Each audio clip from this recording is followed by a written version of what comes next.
Fleet Admiral Bianchi was the first to react. "What makes you say that?" he asked. He wasn't surprised that they had found life, or rather, sentient life anyway. Whether or not it was sapient was still in question. After all, liquid surface water was what made life possible in the first place, and if Proxima Centauri b had anything in spades, it was water.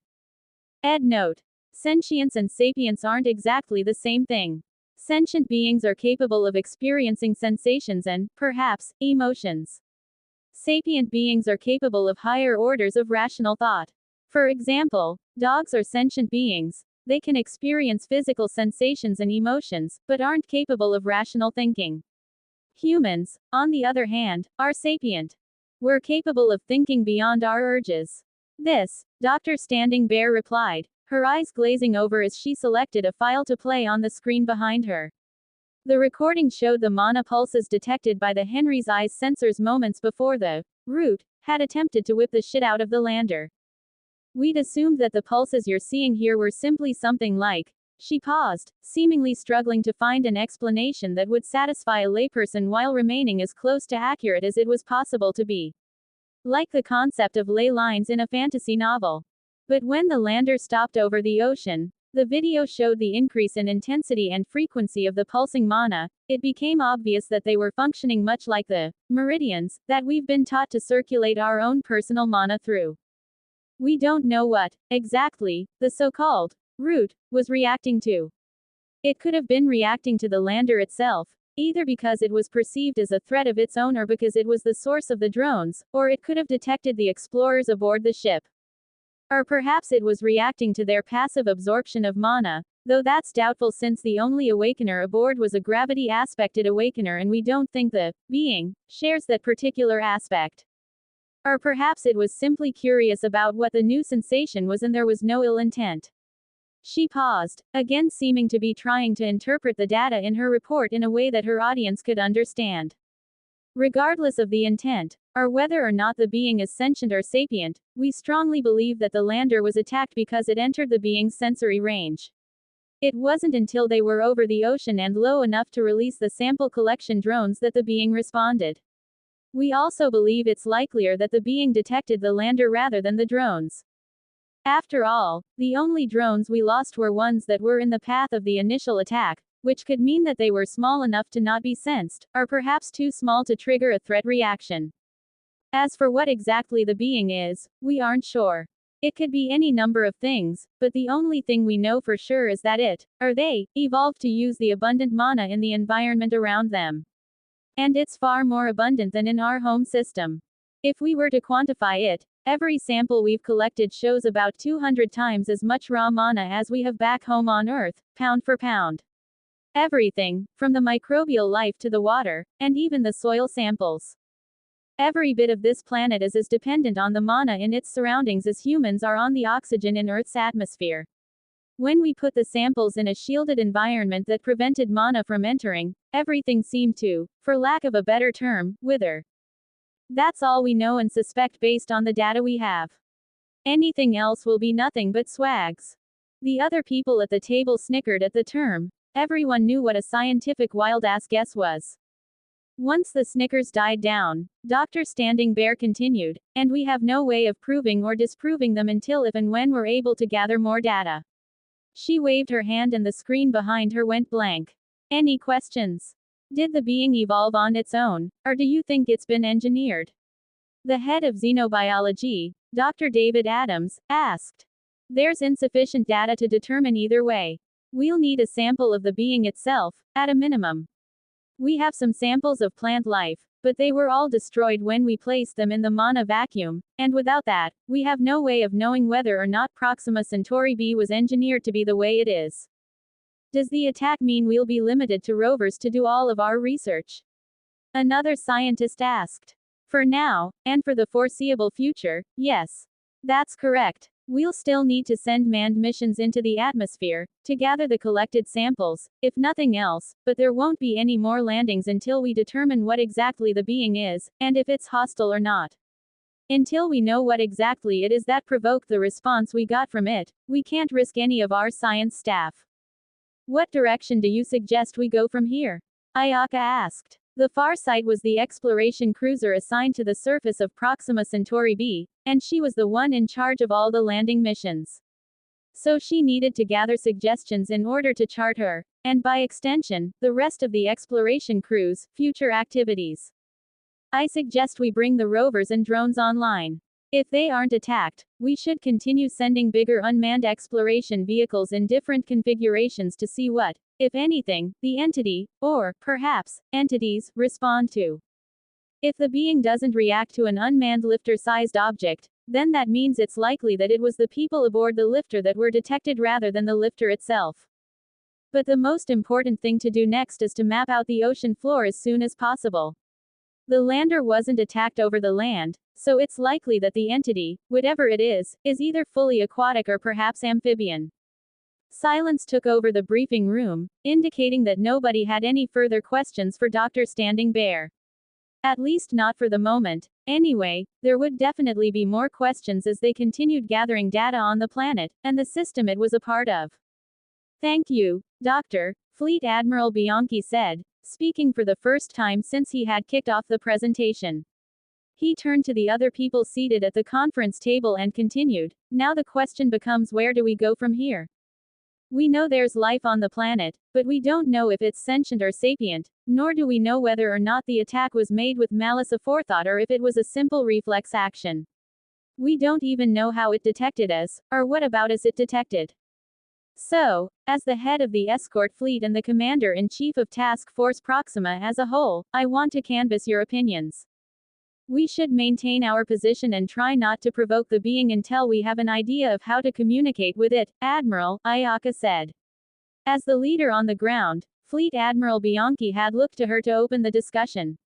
After all, if you look at the situation from the being's side, we're the invaders that are interrupting its life. So its reaction is understandable, in that light, even if it is both sapient and purposefully hostile. Wherever we go, the law of nature still applies, Captain Marinakis interjected. The strong eat the weak, and mercy is a privilege of the strong.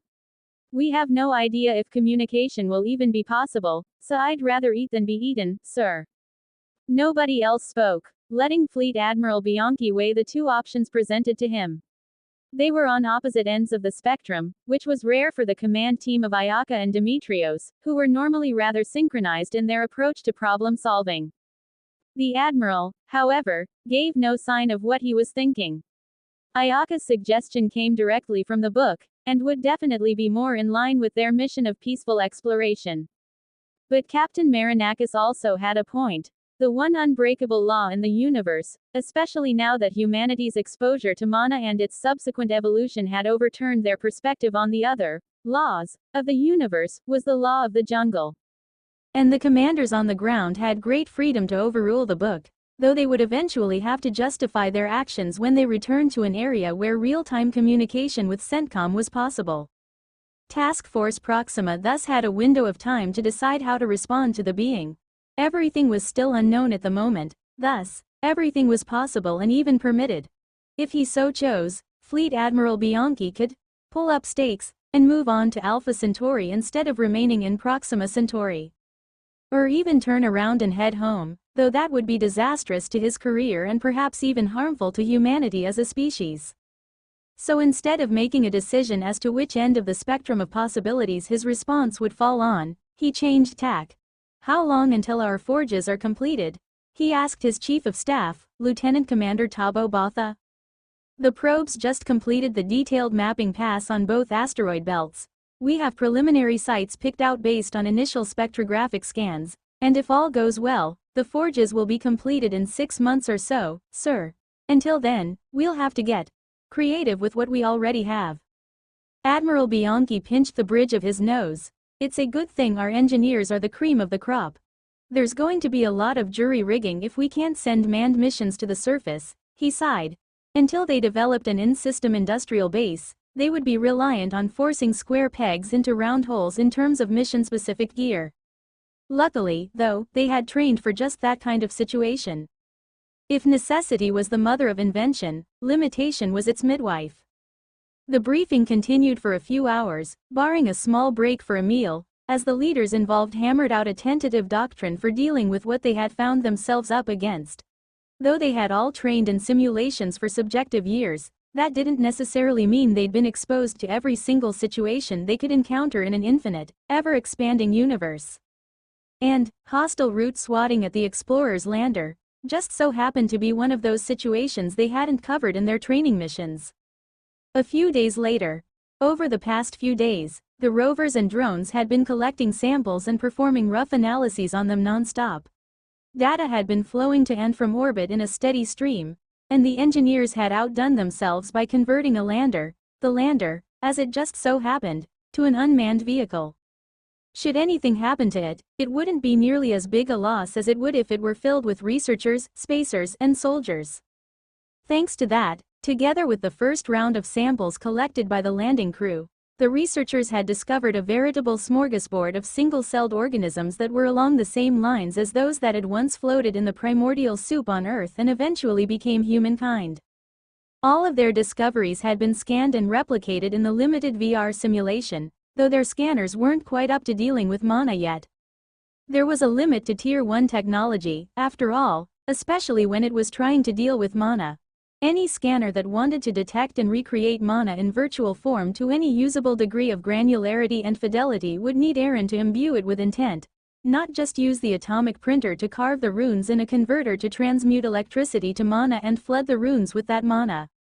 Aaron was still the only rune master in the human species, and only rune masters of the highest level could imbue runic constructs with intent. And there simply weren't enough hours in the day for him to personally imbue all of the hardware on entire fleets of thousands of ships, even if he were inclined to make the attempt.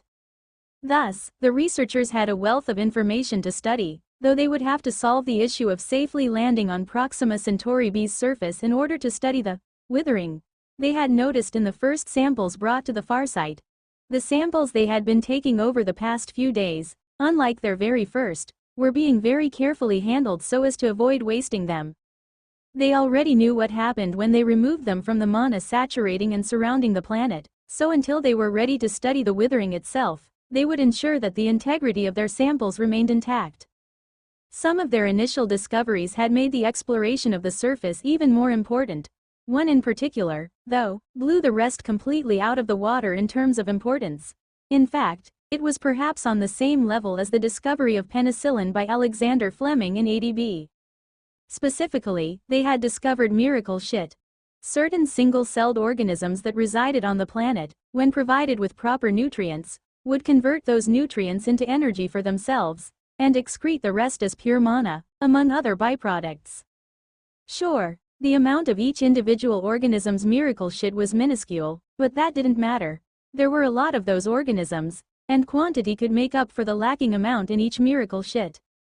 Thus, the rovers were kept busy for an entire PCB year, 11 days, collecting sample after sample and shipping it up to the Farsight via unmanned lander as the researchers polished and began implementing Operation Bear Baiting. A single unmanned lander was sent to test the hypothesis that the being had detected the hardware itself.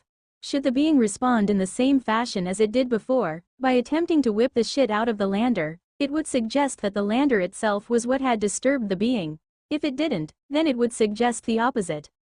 Of course, they wouldn't be able to tell with any certainty, as they were still unable to tell if the being was sentient, sapient, or even non-sentient. After all, no one would claim that a Venus flytrap or pitcher plant was sentient simply because they were capable of attracting insects and reacting to them by trapping and digesting them. The lander slowly descended with all of its sensors tuned to their max sensitivity and range, and that was quite a range, as the vehicle itself had been refitted with spare sensors from the Farsight's spares inventory along with a dedicated microfusion plant specifically to power them. The modifications hadn't exactly been easy for the engineering crews to make, but thanks to Imperial technology being essentially modular in design, they had been within the realm of possibility. But as any good engineer would tell people, knowing something could be done was 90% of actually doing it. The lander continued descending until it reached the same elevation it had been at on its previous trip, where it hovered in place as practically the entire task force watched for routes with bated breath. They didn't have to wait for long, as the suspected root system showed an initial uptick in mana pulse intensity and frequency similar to the previous invasion of its space, but it soon returned to quiescence and no actual attack took place. Over the next few weeks, the researchers of Task Force Proxima conducted hundreds of different tests and learned a few things about the root. As it turned out, it was just one of an entire network of roots that covered the bottom of the entire ocean that they had jokingly named the New Australian Sea. After all, everything they knew lived in it had demonstrated that it was out to kill them, so the name seemed quite appropriate. The root network was incredibly dense, with nearly 100% coverage of the ocean floor, and each root itself was equally dense. The water pressure in the deepest part of the ocean, which was a full 20 kilometers deep, applied over 10 million psi of water pressure. But even at that depth, they'd learned, at the cost of a few submersible drones loaded with mana batteries, that the roots could still move with the same blinding, predatorial speed as they had near the surface when one had attacked the crewed lander. Another incidental discovery was that their tide hypothesis had been disproven. Proxima Centauri had little to no effect on the tides of the New Australian Sea. Instead, it now seemed as though the tides were driven by the roots as they twisted, turned, and writhed, seemingly inhaling and exhaling on a slow, but regular schedule. That said, the star did play at least a minor role in the rise and fall of the tides. It just wasn't the only factor that drove the rise and fall of the ocean. The final discovery the researchers had made was the approximate age of the root network. From the instrument readings, the roots were only a few 100,000 years old, which made for a dilemma. In order to grow to the kind of coverage they had, even going so far as to raise the sea level by entire kilometers and drown multiple continents, the roots should by all rights be millions of years old, not just hundreds of thousands. And that age-related dilemma was the source of many arguments and debates among the scientific staff. The only reference they had, though, was comparing the alien roots' growth with the growth of Earth's flora. So the arguments eventually died down and the initial consensus was, a wizard did it, or in other words, it was related to a function of mana that humanity simply hadn't come into contact with yet. Apparently, super-dense mana plus a star that radiated primarily ultraviolet light equaled unimaginable plant growth speeds. It was almost like Miracle-Gro, only thousands of times more effective. However, all of the information they were working with was from instrument scans only. None of it could be proved or disproved until they had actual, physical samples to work with. But based on the root's movement speed, density, and general irritability, actually getting those samples would likely prove to be a very difficult and arduous task. And that wasn't even considering that the roots they needed samples of might also be sapient in some form or another. They still weren't even sure they could rule that much out. But they had all the time they could want, or at least as much time as the powers that be would allow them, which was subject to the whims of Fleet Admiral Bianchi and his staff. Thus, unable to make practical progress on the issue of the root network, it was unceremoniously shoved on the back burner until their protostellar forge was completed. Ed note. Here, the concept of a stellar forge differs from most sci-fi novels that use the same reference, much less the Marvel Cinematic Universe version, though the MCU is far closer than others. It's a method of using a star literally as a forge, not forging creations on a stellar scale. More details will be in future chapters. I don't want to spoil you on it here as I personally think it's a pretty cool concept the way Agent envisions it.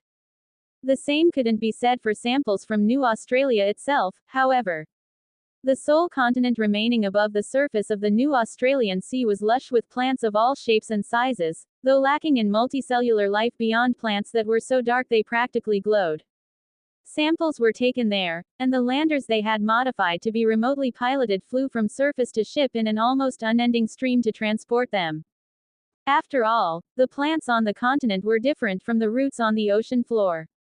Though they, too, had roots, they were of a much more normal sort than the beings that populated the seabed. Much smaller and weaker, and, more importantly, immobile, they served the same purpose as roots did for plant life on Earth. The trees and shrubs had taproots and whiskers, digging into the soil deeply enough to keep them stable, though they seemed to avoid the beaches and ocean. It was almost like the ocean roots were predators that preyed on the roots of the plants on the land. There was another curiosity that drove the scientists up a wall with frustration as well. The only multicellular life on the planet was plant life. Other than single-celled organisms, there was no fauna to match the flora. The current leading theory on that thorny problem was that, much like on Earth, animal life had first evolved in the ocean. But given the demonstrated hostility of the new Australian Ocean's seabed root network, it was likely that the roots had simply wiped out all the other creatures in a bid to ensure that the resources of the ocean, primarily its oddly rich monodensity, belonged solely to them. Still, given that the land flora showed no signs of either sentience or sapience, much less any hostility, it was decided that the land mass would soon be open to human exploration, so long as they avoided going anywhere near the ocean. So the exploration team decided to get a jump on the mission planning for their return to the surface in preparation for when the top brass authorized the trip. What are the odds of being attacked by ocean roots if we're on land? Ayaka asked. She had already been briefed about the assumed safety of the plants on land, but was still wary of the root network at the bottom of the new Australian Sea. We estimated at less than 1 in 50, Commander. We stopped getting reactions from the roots at about a kilometer from the shore when we sent down the mana batteries as bait, but we'll be testing it with a few landers full of Marines before we greenlight any researchers or explorers landing. Begging your pardon, you just aren't as trained as we are when it comes to havoc and mayhem, ma'am, Major Kelly O'Shanrahan answered. He was the commanding officer of the Farsight's Marines, and it was his job to ensure the safety of the exploration teams on the ground. Once we're positive that the surface is safe for extended stays, then you can come down and establish a more permanent camp, he continued. Before that, I can only allow brief expeditions, since we just don't know how the locals will react to long-term residences. Locals, Major. Ayaka faintly smiled at the Marine. Ma'am. Locals. In Marine country, we're split about 60-40 for the root network being sapient. But you know Leathernecks, we'll gamble on anything. Ed note. Marine country is the dedicated area on naval vessels that the Marine contingents stay in. They like to keep a separation between the services aboard ship to prevent friction and conflict between Marines and sailors, and it developed into a tradition over the centuries. I see. Another thought occurred to Ayaka and her brow knit in a frown. I'm sure we'll have at least a few that'll refuse to return to the surface. What'll happen to them? Well, ma'am, while I'd like to send them to the ocean surface in a rowboat without oars, the likeliest outcome is that they'll be reassigned to the Proxima and replaced with someone from there who is willing to go. Not like we have any shortage of eggheads willing to risk their biscuits for a chance at immortality in textbooks. After all, while we technically can force them to go back down, you can't force good work out of scientists. So we'll just dock their pay, replace them, and when it's convenient, the brass will load up a ship and send them home. I'll let the team know, and put together a list of people that request reassignment, Major. You'll have it before we're cleared to depart for the surface. Thank you, Ayaka said. Understood, ma'am. We'll have you side in no time. Ayaka nodded and swiped her AR display closed. She sent a request to the research team leads for them to put together a list of their team members requesting reassignment and a second list of who their preferred replacements would be, then discarded her perfect posture and leaned back in her chair with a sigh. Keep your eyes and ears open and your trigger fingers loose, Marines. No respawns anymore, so no dumbfuckery will be allowed. Looking at you, Chong, Lieutenant Jason Morris said to the company of Marines in the lander with him. A wave of chuckles followed his words, along with the soft metallic sound of soldiers in full battle rattle performing final checks on their gear. A comms request popped up on his HUD. He blinked to answer it and the pilot appeared in his field of view. We've been cleared to fly. Your boys strapped in back there. Things might get rough, the pilot said.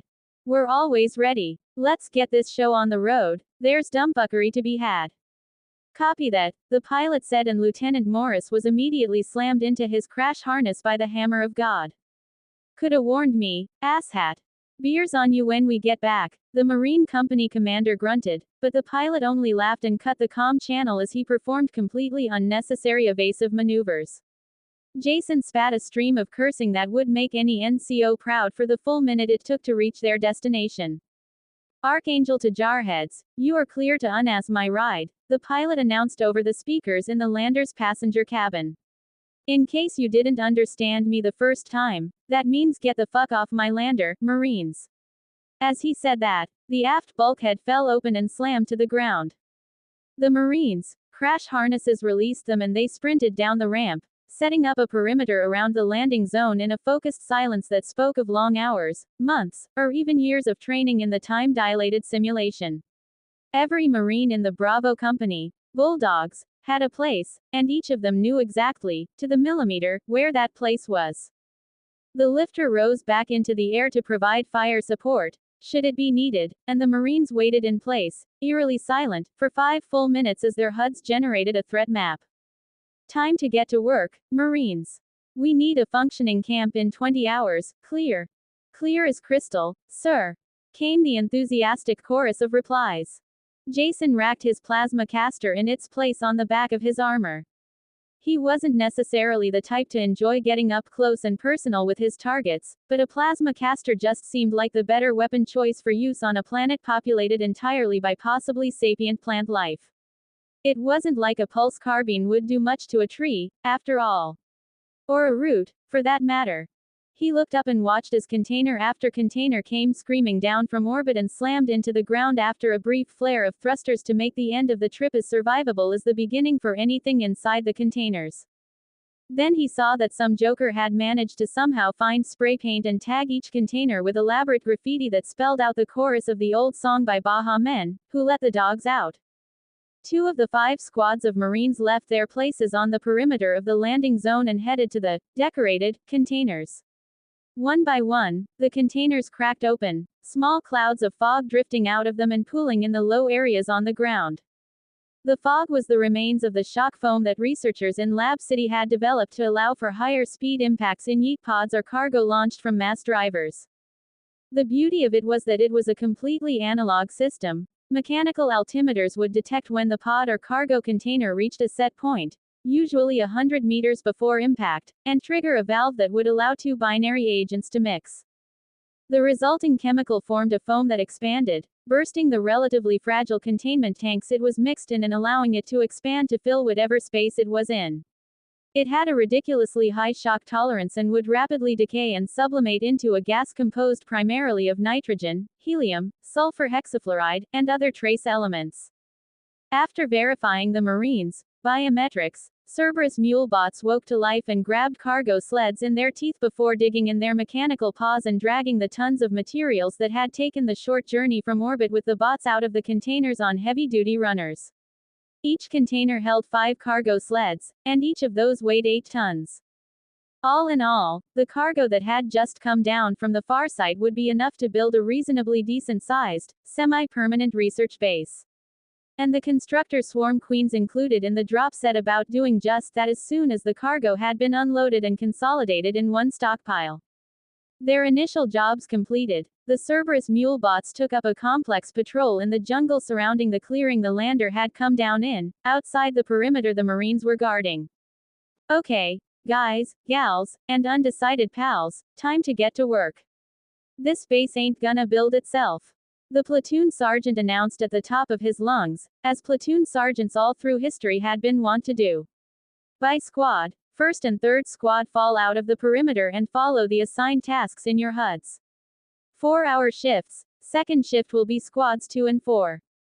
Squad 5, continue overwatch on perimeter duty.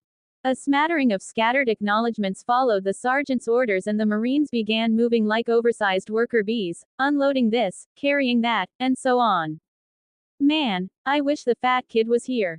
He's got a gravity power and this would be so much easier with that to help, a Marine grumbled as he picked up a large piece of reactor shielding for the fusion reactor that would power the research base. It was unwieldy to carry and so heavy that it strained even the reinforced musculature of his battle armor. Not only is he a brat, but he's a coward and lazy, to boot. But he's still valuable to the PTB, do you really expect them to send him down with grunts like us? Another Marine grumbled back at the first. I saw him practicing once, I think. Or maybe he was just doing some weeb shit with his superpower. He was putting something together using it and juggling like 50 pieces at once. I didn't know whether to be impressed or shit my pants at the thought of what he could do if he really unleashed his ability. Every soup I've ever seen is monstrous in some way or another, and our kid is apparently pretty high up in the power pyramid, the first Marine continued. I'm pretty sure there's scarier people than Doughboy in the Navy. A buddy of mine saw one on a Reaper team attached to TF Trappist and he went white just thinking about it. Apparently the guy can just decide things aren't allowed to exist anymore and reality does what he says. Our pet soup is downright tame in comparison, like one of those yappy little piss machines that old ladies carry around in their purses. And the guy on the Trappist is a giant hunting mastiff with anger issues. The Marine shuddered as goosebumps popped up all over his body. He was equal parts envious and terrified. He envied the Awakeners their powers, but was terrified that they had them. Especially since they were all so young. He remembered the dumb shit he had done when he was younger, before he joined Ares, and couldn't help but think how much more dangerous a rebellious teenager would be when they could just wink things out of existence. The two Marines continued their discussion as they lifted, carried, and gently put things in various piles to make it easier for the swarms the constructor queens were building to assemble into a base like a giant 3D puzzle. It was tiring and back-breaking work, but their HUDs made it easy, as all they had to do was line their loads up with the silhouettes in their field of view, and once the shape turned from yellow or whatever other color they had chosen when customizing their displays to fit them to white. The cycle of lift carry drop repeat continued as the Marines, who felt safe thanks to their Archangel, on overwatch from 10 kilometers above them, proceeded from here to there in the clearing, handling the initial grunt work of construction with relative ease. 24 hours later, the initial phase of construction was complete. Each of the constructor swarm queens had assembled their entire swarms and had gotten to work, building what looked very much like an opaque mayonnaise jar on stilts in the very center of the clearing. The stilts were deceptively small and were actually each about a meter across. They only looked small because the mayonnaise jar they were supporting was so big. The order came down to evacuate the clearing and take a quick jaunt back up to low orbit, as the fusion reactor the swarms had built was about to come online. And since it was the first time that a reactor had been assembled from parts, rather than printed, nobody knew if it would peacefully generate electricity or go supercritical and turn into a second, brighter star that was much, much closer to Proxima Centauri B's surface. But it turned out they had been worried for nothing as the reactor came up to temp, ignited, and settled into producing a steady stream of power that ran through cables strung inside the stilts that supported the reactor and held it above the ground. Those cables split, some of them going to converters that converted the output from electricity to unaspected mana, and others passing through step-down transformers that lowered the voltage to something that regular hardware could handle. The Marines returned to the surface, where they continued hauling cargo around for the constructor swarms to assemble, and soon, the research base had taken shape.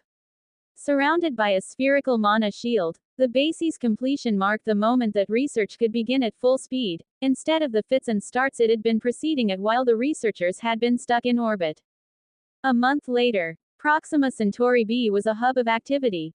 The initial construction phase of the exploration base had been completed, but the building continued, though the base was already home to 100-odd researchers and 2 reinforced companies of Marines. There was also a constant flow of technicians directing the ongoing construction. But just because the construction was still ongoing, that didn't mean the base wasn't operational. It was, actually, though just at a minimum level. The ongoing expansion was more for creature comforts and wants, rather than needs. Everything the researchers needed was there, it was only luxuries that were missing. Well, most of the scientists considered their labs to be rather luxurious. After all, up until a few years ago, they were relying on prying research grants out of donors and benefactors of all sorts, and those grants practically never covered all of the equipment and other assorted materials required to properly carry out their experiments. Thus, things like comfortable beds, appealing housing, and so on were what they were doing without. It was an odd reversal of expectations for the teams assigned to the semi-operational research base. They were living like peasants, but their workspaces were outfitted such that they could only be compared to an emperor's court. Tens of millions, if not hundreds of millions of End had been spent on research equipment, while the researchers themselves were bleary-eyed and could only catch naps by hot bunking on cots that had been stuffed everywhere. They could only consider themselves lucky if an empty cot tucked away in a maintenance closet somewhere just happened to come open as they were stumbling off to catch a few minutes of rest while waiting for their hardware to run tests on samples that were coming in like floodwaters. They understood their situation very well. They were on a planet where the only known advanced multicellular life form was demonstrably hostile to them and occupied almost 90% of the planet itself. And until the protostellar forges were complete and they could build modular housing units for them to live in, they would just have to put up with the terrible conditions they were limited to and pray that Murphy didn't come to make a house call, as he often did. Inside the main building, a group of researchers were huddled around a screen that was displaying the results of their most recent experiment. These bacteria are a gold mine. The xenobiologists back home will go bonkers when we get back with the samples and research results, one of them said with a low whistle as he stared at the data displayed on the screen. It was common knowledge back on Earth that there were trillions of microbial species on the planet, with more than 99.999% of them having gone undiscovered.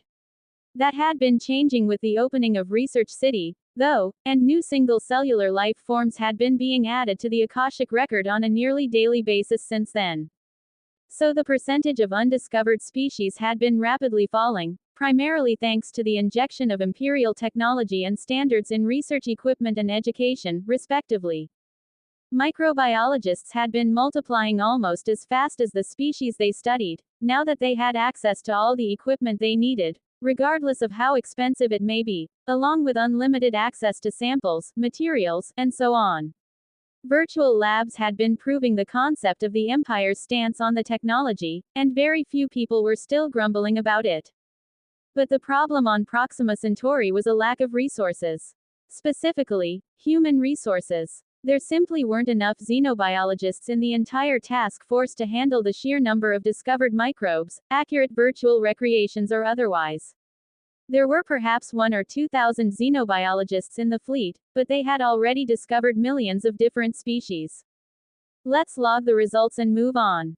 We're already behind, and have to work faster if we don't want to be called up to the brass to explain why we're lagging, the team lead ordered. Leading research teams was as difficult as herding cats to begin with, but leading research teams that were focused on actual alien life forms was somehow even more impossible than that.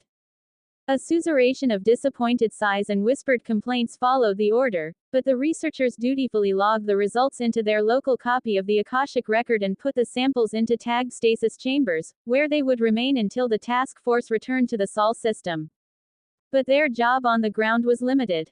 They were there specifically and solely to collect samples, scan them into the Akashic record, and note anything obvious that jumped out at them. Other researchers would be assigned the studies once the initial sorting had been done. That said, if pressed, the scientists in Research Base New South Wales would grudgingly admit that they didn't envy the decisions that Dr. Standing Bear would have to make when doling out the most promising research to various teams in the task force. Ed note. New South Wales isn't an error. One of the states in Australia is New South Wales, and we thought it would be amusing, or at least I thought it would be amusing, to use NSW as the name of the research base on New Australia by tacking on an extra new to the beginning. It had to be said that, in comparison to the wealth of information about Earth, the overall number of discoveries being made on Proxima Centauri b wasn't even a drop in the bucket by comparison. However, humanity had been learning about their home planet for millennia, so the process was far more gradual than the research taking place in the Proxima Centauri system. Add to that the advanced technologies in play in the labs of Research Base New South Wales and the highly motivated and extremely well-educated researchers of Task Force Proxima, and it was understandable that discoveries were coming in faster and in higher numbers than the relatively low number of researchers were capable of handling. Research in the Terran Empire was a far different beast than it had been through much of the rest of human history. It was a perfect storm of education, equipment, resources, and motivation. But that said, it was considered a good problem to have. After all, the samples and data wouldn't be going anywhere and there was no real rush to dig in and begin deep dives on any of the material that was being generated by the alien planet. Thus, the same thing was taking place in labs devoted to all of the research specialties in Task Force Proxima, or at least those that housed teams on the surface. They were all there to collect, log, and tag samples, and every single man and woman in those brain trusts were falling behind thanks to the wealth of information being discovered. Names would soon begin being etched into history books, but it wouldn't be any of theirs. Theirs was the effort, while others would claim the glory in the end. TES Farsight, geosynchronous orbit over Research Base New South Wales. A detachment of 2 corvettes, a destroyer, a heavy cruiser, and a drone tender that Fleet Admiral Bianchi had ordered to take up escort duties for the Farsight had finally arrived and slotted themselves around the exploration cruiser like a protective shield. Except this particular shield had teeth, and knew how to use them. Their job was to provide overwatch with constant flights of drones, and orbital strikes from the cruiser and destroyer, if necessary. The corvettes would be on constant patrol of the shoreline of New Australia, ready to report any activity on the part of the being, or beings, that inhabited the ocean floor. Terran spaceships had excellent sensor suites in general, but as corvettes were meant for pickets and patrols by their very design, they had completely outsized sensor suites for ships of their size. In fact, the only ships with better sensors were the city ships, as they had the room to pack in literally thousands of sensors, redundant sensors, and dedicated reactors to power them all. Well, that's new, Ensign Brett Farnsworth reported from the bridge of the TFS Revanche, one of the 2 corvettes currently patrolling the shore of New Australia from above the Kármán line. One of his litter arrays had picked up a weather system headed inland that would pass by Research Base New South Wales at danger close range. It was the first weather the task force had seen that generated clouds since their arrival.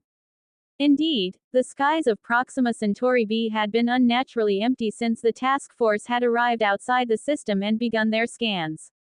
Thus, the Revanche's AI had bumped that particular sensor array up in priority and notified the sensor officer on duty on the bridge.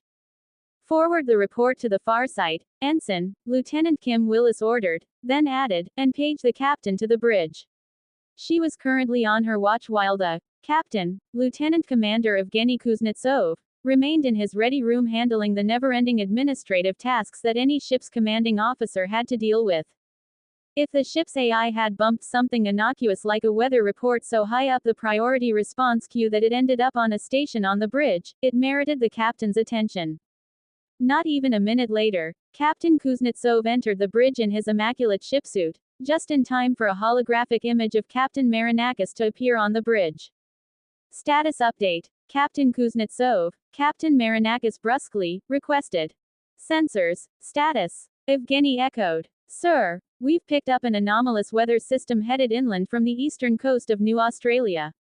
Tracking has it passing danger close to Research Base New South Wales and the AI bumped it up the priority response queue, Ensign Farnsworth reported. How close is danger close, Ensign? Captain Marinakis asked. 5 to 7 kilometers away from the outer defensive perimeter, sir. How severe is the system? Will we have to halt ground ops? The AI says it'll be the mother of all supercells, sir. An estimated 15 centimeters of rain will hit the research base, and the storm will last from 5 to 24 hours. Chance of lightning is high as well. Sensors report a charge differential already building even as far out as the storm is from land. But as for damage to the research base, we expect that to be minimal. The shields can take lightning strikes no problem. They were built to withstand much more than the 5 or so gigajoules we're currently reading in the strikes over the ocean. There's no telling if that'll remain constant once the supercell makes landfall though, sir, if it does without veering off. Storm tracking is still an inexact science no matter how advanced the tools we use to track them are. And adding mana to the mix, well, there's just no way of knowing what'll happen later. If the storm continues its current course and at its current intensity, it won't even tickle the rovers, sir, much less the shielding around the base. But our confidence level at this point is only 55% based on the information we currently have. Captain Marinakis fell into deep thought for a minute. A supercell storm wouldn't really impact things too heavily in and of itself. The research base and all of the hardware on Proxima Centauri b had been designed to withstand much more damaging things than a little wind, rain, and lightning.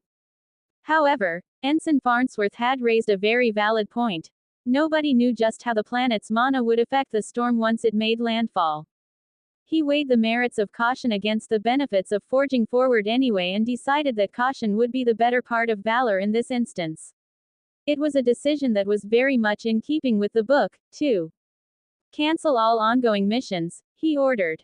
Recall the unmanned rovers and aerial drones, and order all base personnel to shelter in their assigned areas. The recall will be complete and last until further notice.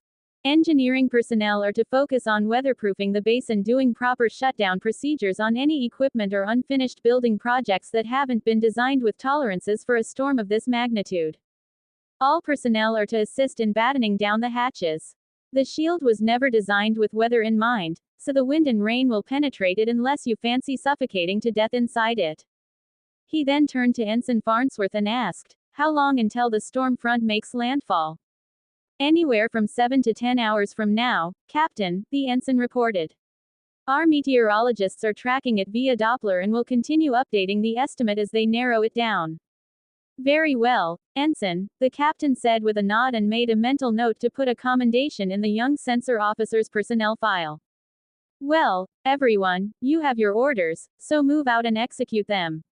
Marinakis clear. "Aye aye, Cap. Toyne," the bridge crew began in unison but then fell into staggered silence like an interrupted orchestra as they realized the captain's hologram had already vanished and the comms channel was closed.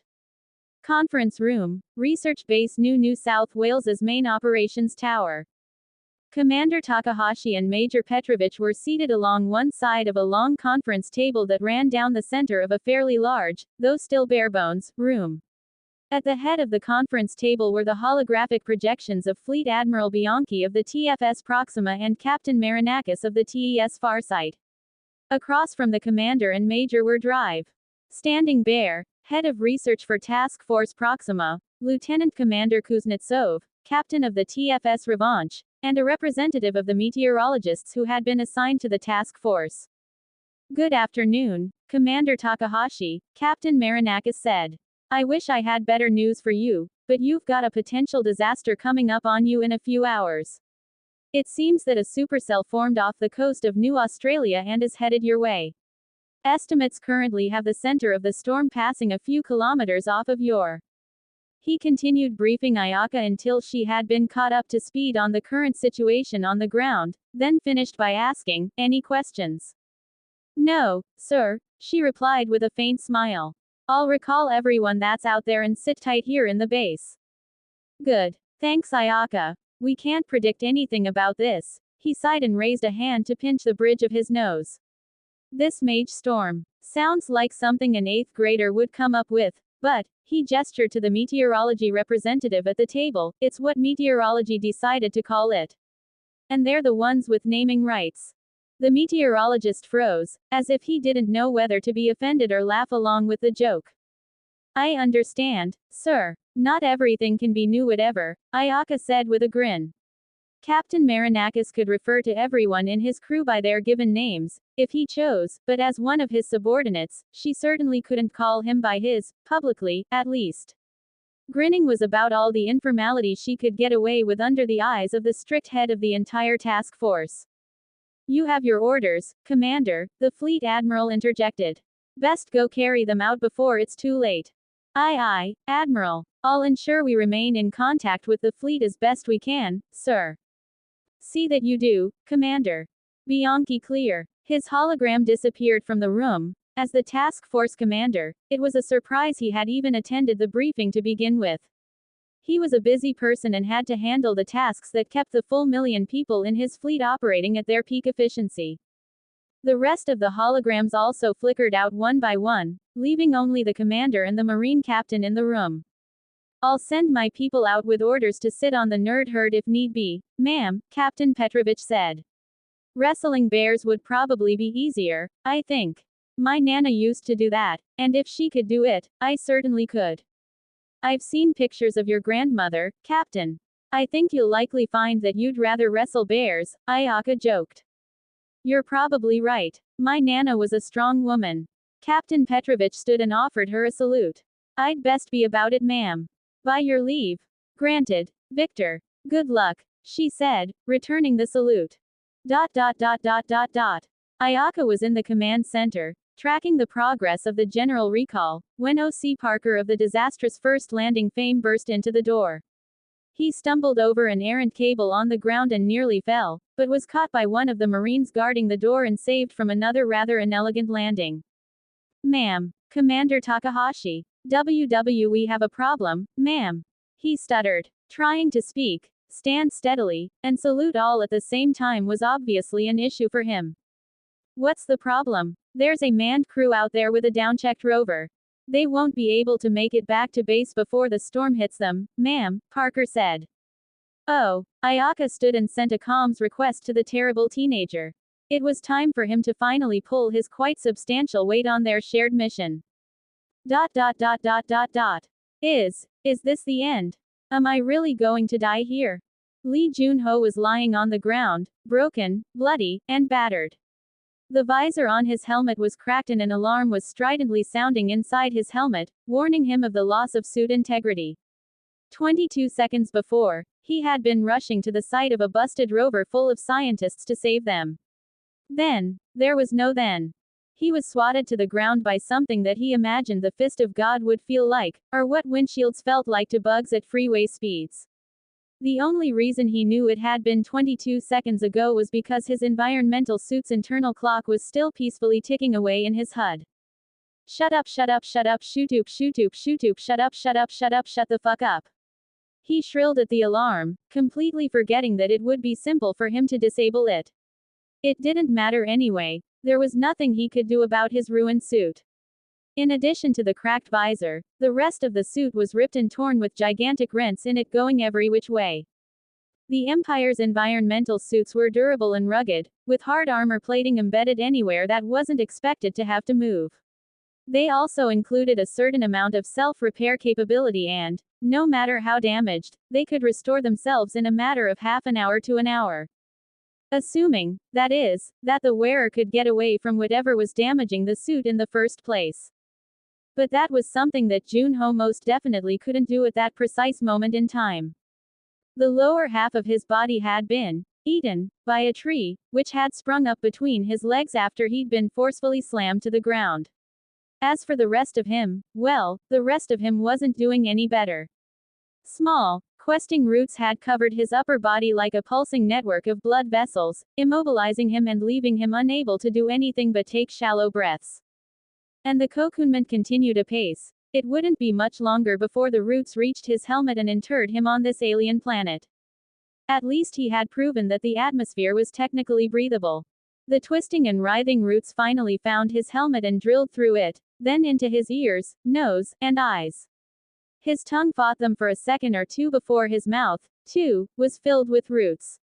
He whimpered as loud as he could in agony, hoping beyond hope that someone, anyone, would swoop to his rescue, but it was all for naught. Then the pain began. Junho's life flashed before his eyes and, amidst his muffled screaming, he recalled all of his most cherished experiences. His mother, whom he believed to be a saintess, sacrificing her meals to ensure he was fed. His first time eating a proper meal, and the pride in his father's eyes when he was selected to join one of the exploration fleets. He remembered all of his waifus, the long nights spent binge-watching anime, and the love he felt for his leader and partner on this exploration fleet mission, Commander Takahashi Ayaka. All of it flashed through his mind and he wondered, is this it? Is this what they mean when they say your life flashes before your eyes when you're about to die? His eyes, or what was left of them, began glowing a silvery gray as he came to a decision. If he was going to die, he absolutely refused to die alone. Ed note. Red Rover is a playground game that Gen X kids used to play. It isn't played now, because, like most Gen X games, it was incredibly violent and kids would sometimes get serious injuries, like concussions, teeth being knocked out, the occasional broken bone, and bloody abrasions, and nowadays people prefer their children to come home from school uninjured. More info here. Web links. An hour ago, a team of seismologists had taken a rover filled with measuring equipment to install on what they believed was a fault line just off the coast of New Australia. It was considered research-worthy, as they had never seen a fault line run perpendicular from ocean to land before. Parallel. Sure, there were plenty of fault lines on Earth that came within proverbial spitting distance of coastlines. The San Andreas Fault in California, the Cascadia subduction zone in the American Pacific Northwest and Canada, and the Alpide Belt in the Mediterranean region, among others, sometimes reached within a kilometer of various coastlines. But this new discovery had them as excited as, well, as seismologists ever got, really. They were a dour, stone-faced lot in general intended to be on the serious end of the scale. It wasn't surprising, considering the gravity of their area of study and how oh so very deadly earthquakes could be, and generally were. Just as they were about to reach their destination, the order calling them back to home base had come in. So they dutifully packed up the crates they had just been about to unload, got back in their rover, and started the engine. Or tried to, at least, as it simply refused to start. Dr. Paul Hodgins, the lead researcher, fancied himself something of a mechanic, so he and one of the two Marines attached to the mission as escorts got out of the rover, despite the pouring rain and constant lightning strikes, and opened the engine compartment. "Jim, you're never gonna believe this," he radioed to his friend and coworker in the rover. "Never gonna believe what, Paul?" "There's some kind of, it looks like roots, maybe. Anyway, it's all tangled up in the engine. Gonna take a while to get it sorted out and I don't think we have enough time before the storm hits." "Have you called it in?" Jim asked. "I might just have to. Why don't you take a look and let me know what you think?" Dr. Hodgins threw a short video file to him. Jim watched all 15 seconds of the clip and noticed something that didn't bode well for their research team. "Paul, I can see it growing. I don't think that's just something we accidentally picked up on the way out here. I think it grew up into the engine compartment while we were unloading the rover. You'd better get back in here and call it in." "Agreed, I'm on my WAAAAAAAAAAAYYYYYAAAARRGH. Paul, Jim shouted over the open communicator, but was only met with silence. "Corporal Klinger, anyone?" The ominous silence continued for what felt like an eternity before the Marine that had gone out with Dr. Hodgins broke into the channel amidst the crackling, hissing, and popping of a damaged communicator or bad connection. "It's got my ARRRGH. Oh God, help. Get it." The Marine's screaming broke down into incoherency and continued for a few seconds, then he, too, went ominously silent. The four scientists in the rover looked at each other, then Paul ventured, "I'm calling it into base.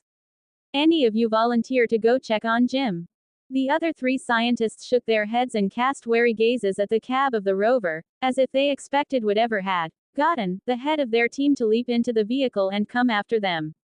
Paul turned to the remaining Marine that had been assigned to escort them. "How about you?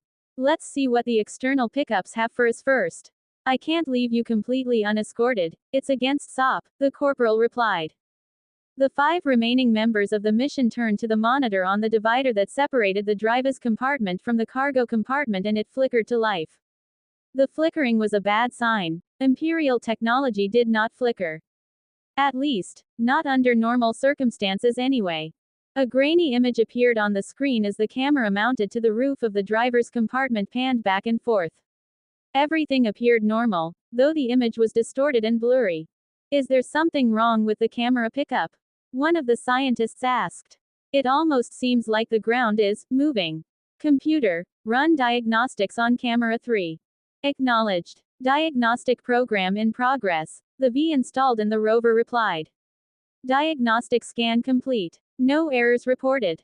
So is the ground actually moving? Perhaps it's an artifact caused by the ionization in the atmosphere because of the thunderstorm. Unknown. Let's try another camera and see," the second scientist suggested. The view switched to a camera pickup located over the side of the cargo compartment, but it was the same grainy, blurry image and the ground still appeared to be moving. Maybe the thunderstorm caused some symbiotic organism to come up to the surface. "That patch of ground almost looks like the top of the tubs of earthworms I buy when I go fishing," the third scientist said. "Let's see what's on the other side." The view changed to the camera on the opposite side of the rover, and off in the distance, it looked like a solid wall of black had risen up from the ocean that was just a couple hundred meters away from where they were. I don't think that's the sky, someone murmured, almost whimpering. It isn't a tidal wave, either, the Marine interjected. So what is it? Lightning struck the ground only a few hundred meters from the rover, and the echoing boom of thunder was loud enough to rattle the 3-ton vehicle like a paint can in a mixer as what appeared to be a solid wall of giant roots crashed down on the doomed rover and buried it beneath them. Research Base New South Wales. The storm front had already reached the base and, as they had been worried about, the mana-infused raindrops sheeting down were having a rather negative effect on the shield. It was draining the shield capacitors nearly as fast as the reactor could charge them. But that much, they could handle. Then the lightning began striking and the fusion reactor could no longer keep up with the draining capacitor banks. And to make things worse, there was no way of increasing the output of the reactor any more than what it already was. In fact, it had already been increased to 110% of its max-rated output, and after the storm passed, they would need to tear it down and completely rebuild it. But even that much wouldn't be an issue. The reactor could be run at the red line for 36 hours before they began running the risk of a containment breach. The biggest problem they were facing was one they hadn't anticipated at all: mana. As the water built up on the ground, forming a complex network of rivulets and puddles, the lightning strikes overcharged it with mana, each bolt that struck the ground sending out shockwaves like ripples in space. And those shockwaves had effectively blinded the Henry's eyes sensors in the base, as well as those in the satellite network and ships overhead. The Proxima herself could potentially push enough power through theirs that they would be able to function through the masking effect of the storm front's mana surges, but by the time she could arrive at Proxima Centauri b, the storm would long have passed by the research base. Thus, Admiral Bianchi, acting with an overabundance of caution, had ordered the Farsight and her escort ships to begin a full-scale evacuation of Research Base New South Wales, and a steady stream of landers was flowing to and fro, ferrying passengers from the surface to the ships in orbit above the base. Here and there on the ground, Marines could be seen with lab-coated researchers thrown over their shoulders and being carried like whaling sacks of potatoes. In the Marines' minds, any researcher who wasn't willing to abandon their work to save their lives wasn't worth being handled with kid gloves, so some of them were even going so far as to bodily throw them into the landers, both with and without someone in the loading hatch prepared to catch them. Injuries, after all, could be cured in a matter of minutes or hours in a medical pod. Lightning-stricken bits of vaguely human-shaped charcoal, on the other hand, could not. The only place that was still a reasonably calm island of efficiency was the main monitoring room in the central tower of the base. Ayaka was inside with Captain Petrovich and a few other technicians that would be in the last evacuation group. They were coordinating and directing the hundreds of landers coming down, acting as air traffic control to prevent collisions and keep things moving. Sure, the base's AI could technically do that, but it was in power-saving mode and most of its remaining processing power was being taken up by running backups on all of the information in the local copy of the Akashic record. Thus, nobody really trusted it to handle critical tasks like ensuring a smooth emergency evacuation. The small rivulets of water ran into each other, forming streams. The streams gathered until they became rivers, and puddles expanded into broad, shallow lakes. Soon, the landers could no longer reach the ground and the evacuating people were directed to the rooftops of their buildings to meet their assigned landers. Over time, the water rose until each building of the research base looked like an island rising from the water, and the sealed passages were completely under it like submerged sandbars, directing the flow of water from high to low and out toward the shore, where it would eventually meet the ocean. Not much longer after that, a lander was headed to pick up its assigned evacuation group when an alarm blared in the cockpit informing the pilot of an incoming object that had been picked up on radar. And soon, more information came from the TFS Kopesh, the drone tender that the lander was from. War and Chowdhury were picking up some movement on the drones monitoring the coast. Their ground-penetrating radar pinged on many moving objects. Looks like the routes are coming for the base. We don't know exactly how they're doing it yet, but you've got about 37 seconds before they intercept your flight path. Divert on new heading. I'm throwing it to you now. Copy that, Kopesh Control. Heading received and correcting course in 3, 2, 1, mark, Chief Warrant Officer Chowdhury replied. Warrant Chowdhury, Godspeed. You'll probably be dodging roots coming back up. We estimate they'll reach the outer shield perimeter within the next 15 minutes. So get down, get loaded, and get gone. Kopesh control out.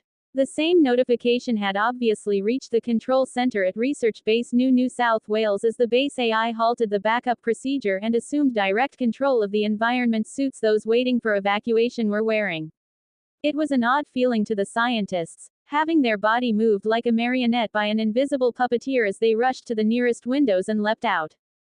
Screams of fright resounded amidst the background noise of explosive bolts blowing out window frames all over the base as researcher after researcher defenestrated themselves, spending a stomach-lurching moment in freefall before their suits. Jump jets took over and sent them rocketing into the atmosphere at a barely survivable 30 Gs of acceleration. In a stunning display of aerial coordination, choreography, and aerobatics, cluster after cluster of suits formed in staggered formation. They only waited in place for a few seconds, though, as landers came screaming through the atmosphere toward each group, slewing sideways at the last moment to scoop them into the transport bays and catch maneuvers that would have made the pilots' instructors proud. One by one, groups were loaded into landers, which then immediately shot toward orbit in random, jerky corkscrews that would minimize the risk of being hit by the roots that were already rising from the floodwaters to introduce themselves to the fleeing small craft in a most violent, brutal fashion. Ayaka was the last person to be scooped into a lander, and she had the niggling sensation in the back of her mind that she was forgetting something. Something important. She thought about it for a moment, bracing herself against the crash harness of her acceleration seat, then gasped. She frantically toggled her comms channel open and attempted to connect to Lee Junho, but there was no response. Yui, check the last known of Warrant Officer Lee Junho, she ordered her personal AI assistant. Last known position of Warrant Officer Lee Junho is here, Commander. A topographical map of the area was projected in Ayaka's vision, on which were two labels. One for the rover that had broken down earlier, and another where the terrible teenager had been struggling just moments before. And neither of the labeled dots were moving. Check biometrics on Warrant Officer Lee, Yui, Ayaka ordered.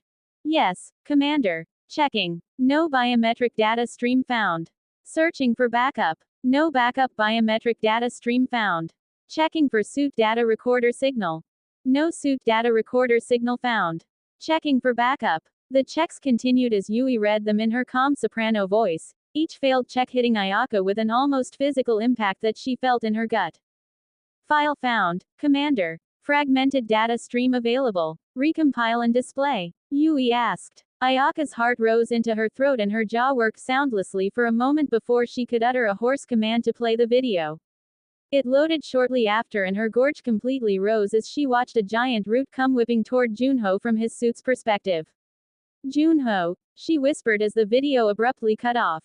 Playback complete, Commander, Yui announced.